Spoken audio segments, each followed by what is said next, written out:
모든 전 월세는 민법의 임대차 규정을 적용받습니다. 그 바탕 위에 민법을 깔아놓습니다. 주택임대차보호법과 겹치는 부분은 주택임대차보호법을, 상가건물임대차보호법과 겹치는 부분은 상가건물임대차보호법의 적용을 받습니다. 이러한 교집합에서 우리는 맨 밑에 깔린 민법의 임대차를 살펴보고자 합니다. 그리고 일시적 임대차일 경우에는 열애이기 때문에 민법도 주임법도 상임법도 적용받지 않습니다. 고령화 사회에 진입하면서 건물주, 임대인, 임차인 등이 치매 등 질병, 장애, 노령, 그 밖의 사유로 인한 정신적 제약으로 사무를 처리할 능력이 결여되는 경우가 많으므로 피성년후견인과 피한정후견인의 심판이 많을 것으로 예상되므로 이에 대한 업무 연찬의 중요성이 대두되었습니다. 이에 따라 오늘은 피성년후견인의 행위와 취소, 피한정후견인의 행위와 동의에 대하여 살펴보고자 합니다. 콘텐츠가 마음에 드시면 구독, 좋아요, 공유 부탁드립니다.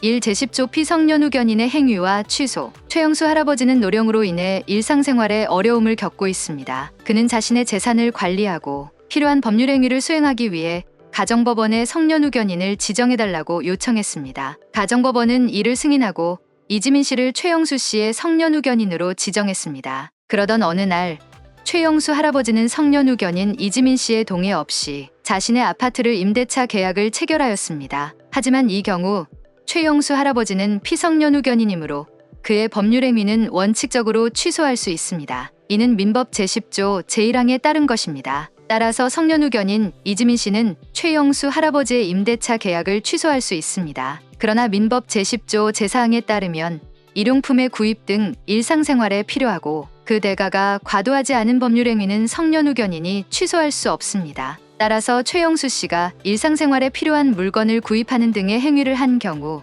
이지민 씨는 그 행위를 취소할 수 없습니다. 이렇게 민법 제10조는 피성년후견인의 법률 행위에 대한 규정을 제공하며 그 행위는 원칙적으로 취소할 수 있습니다. 이는 피성년후견인의 권리를 보호하고 법률 행위가 공정하게 이루어지도록 하기 위한 것입니다. 피성년후견인 관련 법 조항을 보겠습니다. 민법 제10조 피성년후견인의 행위와 취소. 피성년후견인의 법률 행위는 취소할 수 있다. 제1항에도 불구하고 가정법원은 취소할 수 없는 피성년후견인의 법률 행위의 범위를 정할 수 있다. 가정법원은 본인, 배우자, 사촌 이내의 친족, 성년후견인, 성년후견감독인, 검사 또는 지방자치단체의 장애 청구에 의하여 제2항의 범위를 변경할 수 있다. 제1항에도 불구하고 일용품의 구입 등 일상생활에 필요하고 그 대가가 과도하지 아니한 법률 행위는 성년후견인이 취소할 수 없다라고 하였습니다.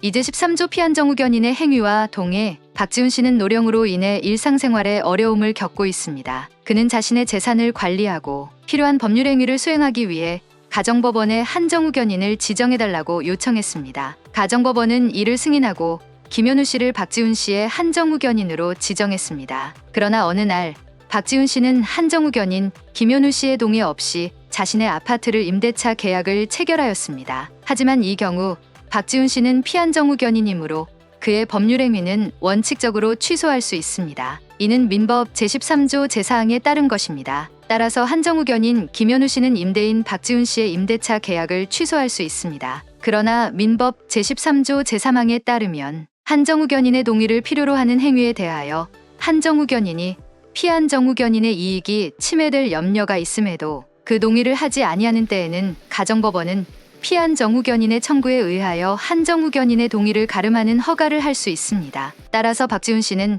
가정법원에 청구하여 한정후견인 김현우 씨의 동의를 가름하는 허가를 받을 수 있습니다. 이렇게 민법 제13조는 피한정후견인의 법률 행위에 대한 규정을 제공하며 그 행위는 원칙적으로 취소할 수 있습니다. 이는 피한정후견인의 권리를 보호하고 법률 행위가 공정하게 이루어지도록 하기 위한 것입니다. 피한정후견인과 관련한 조항을 보겠습니다. 민법 제13조 피한정후견인의 행위와 동해. 가정법원은 피한정후견인이 한정후견인의 동의를 받아야 하는 행위의 범위를 정할 수 있다. 가정법원은 본인, 배우자, 사촌 이내의 친족, 한정후견인, 한정후견감독인, 검사 또는 지방자치단체의 장애 청구에 의하여 제1항에 따른 한정후견인의 동의를 받아야만 할 수 있는 행위의 범위를 변경할 수 있다. 한정후견인의 동의를 필요로 하는 행위에 대하여 한정후견인이 피한정후견인의 이익이 침해될 염려가 있음에도 그 동의를 하지 아니하는 때에는 가정법원은 피한정후견인의 청구에 의하여 한정후견인의 동의를 가름하는 허가를 할 수 있다. 한정후견인의 동의가 필요한 법률행위를 피한정후견인이 한정후견인의 동의 없이 하였을 때에는